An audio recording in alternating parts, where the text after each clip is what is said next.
Nadagdagan pa ang mga questionableng pangalan na nakatanggap ng confidential funds ng Department of Education noong panahon ni Vice President Sara Duterte.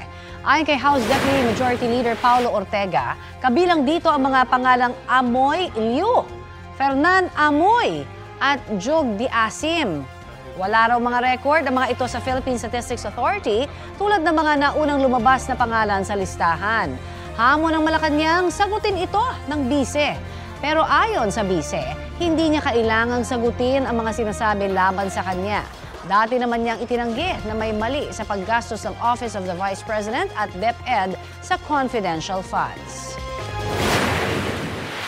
We believe that VP Sara has the obligation to tell something about this, to tell something about these discoveries.